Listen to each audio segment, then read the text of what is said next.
आज की इस वीडियो में हम बनियों की उन आदतों के बारे में बात करेंगे जो वे अपने बिजनेस को सफल बनाने के लिए अपनाते हैं। इसमें जो सबसे पहली सोच होती है वो होती है लंबी अवधि की सोच। बनिया समुदाय हमेशा लंबी अवधि की सोच वाले लाभ को और स्थिरता पर ध्यान देते हैं। वे तत्कालिक लाभ के बजाय भविष्य की योजना बनाते हैं।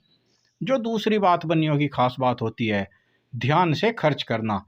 वे हर खर्च का हिसाब रखते हैं और अनावश्यक खर्चों से बचते हैं। उनका सिद्धांत होता है पैसे का सही उपयोग ही बचत है। तीसरी बात, ग्राहक संतुष्टि। बनिया अपने ग्राहकों की जरूरत को समझते हैं और उनकी संतुष्टि पर विशेष ध्यान देते हैं। वे जानते हैं कि एक संतुष्ट ग्राहक ही व्यवसाय को बड़ा कर सकता है। जो चौथी बात होती है वो होती है बनियों की खासियत नेटवर्किंग। अपने समुदाय और अन्य व्यवसायियों के साथ मजबूत नेटवर्क बनाने पर बनिया हमेशा ध्यान देते हैं। नेटवर्किंग से नए अवसर और बिजनेस संबंध बेहतर होते हैं। पांचवी जो बनियों की सोच होती है वो होती है लचीली रणनीति। बाजार की स्थिति के अनुसार अपने बिजनेस की रणनीति को बदलने में कुशल होते हैं बनिया लोग। वे नई चीजों को अपनाने में कभी पीछे नहीं रहते। छठी बात, वित्तीय अनुशासन। वे अपने फाइनेंस का कुशलता से प्रबंधन करते हैं। लोन या उधारी के मामलों में बहुत ही सोच समझकर कदम उठाते हैं। बनियों की सातवीं आदत, मोल भाव की कला।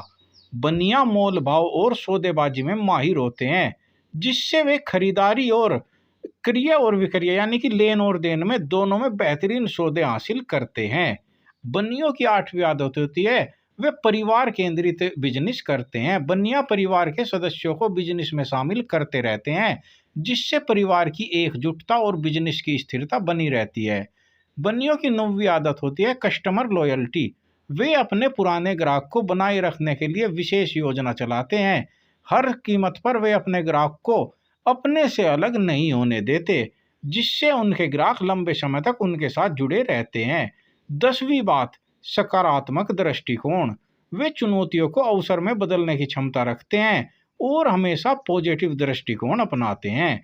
बनियों की इन आदतों के कारण ही बनिया समुदाय अपने बिजनेस को सफलतापूर्वक चला पाते हैं और आर्थिक रूप से मजबूत होते हैं।